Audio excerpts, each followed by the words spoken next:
Hi hello இன்னைக்கு வந்து சிம்பிளாக நமக்கு வீட்லேயே ஹோம்மேட் பரோட்டா எப்படி செய்யலாம்னு பார்க்கலாம் வாங்க. உப்பு மட்டும் சேர்த்துட்டு 1 கிலோ மைதா மாவு இந்த மாதிரி குழச்சி எடுத்துக்கோங்க. ரொம்ப கெட்டியாகவும் இல்லாமல் தண்ணியாகவும் இல்லாமல் கொஞ்சம் இந்த மாதிரி குழச்சி எடுத்து மூடி வச்சு ஒரு 4-5 மணி நேரம் நல்லா ஊறட்டும். இப்போ ஒரு 4.5 மணி நேரம் ஆயிடுச்சு. மாவெல்லாம் நல்லா வந்து உப்பி இருக்குது.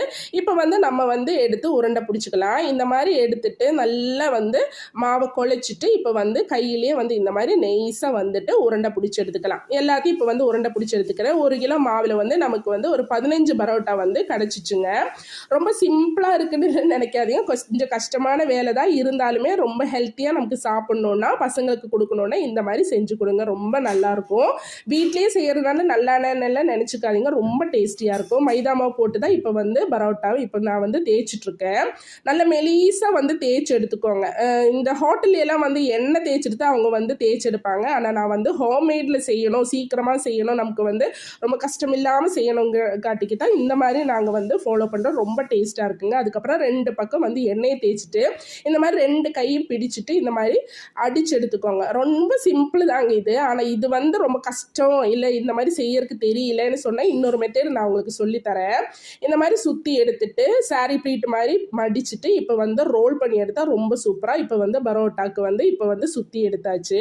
இன்னொரு மெத்தட் நான் உங்களுக்கு சொல்லித்தரேன். இதை வந்து மெலீஸாக வந்து பொடியை போட்டு நல்லா பருத்தி எடுத்துட்டு 2 பக்கம் வந்து எண்ணெயை தேய்ச்சிட்டு நல்ல மெலீஸாக வந்து தேய்ச்சி எடுத்துக்கணும். அதுக்கப்புறமா தான் இந்த எண்ணெயை வந்து 2 பக்கம் தேய்ச்சிட்டு 2 கையால் வந்து சுற்றி வர இந்த மாதிரி இழுத்து விட்டுக்கோங்க.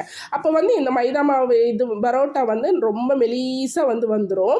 ரொம்ப சிம்பிள் தாங்க. இந்த மாதிரி 2 பக்கம் இழுத்து விட்டாலே போதும். அதுக்கப்புறம் கொஞ்சம் கிழிஞ்சாலும் பரவாயில்லைங்க. அது ஒன்றும் வந்து பிரச்சனையே கிடையாது இதுக்கு.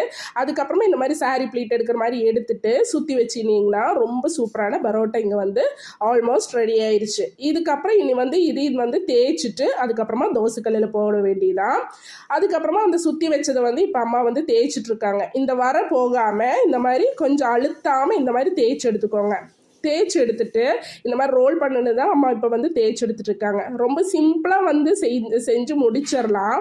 2 பேர் இருந்தீங்கன்னா ரொம்ப சீக்கிரமாக இது வந்து முடிஞ்சிடும். அவ்வளோதாங்க. 2 பக்கம் திருப்பி போட்டு எண்ணெயெல்லாம் ஊற்றி நல்ல மொறுன்னு சுட்டெடுத்து சூப்பரான ஹோம்மேட் பரோட்டா வந்து ரெடி ஆயிடுச்சு. ஹோம்மேட்னால இது வந்து நல்லா இருக்காதுன்னால நினச்சிக்காதீங்க. ரொம்ப சூப்பராக இருக்கும். ஹோட்டலில் வாங்குறத விட ரொம்ப ரொம்ப சூப்பராக இருக்கும்.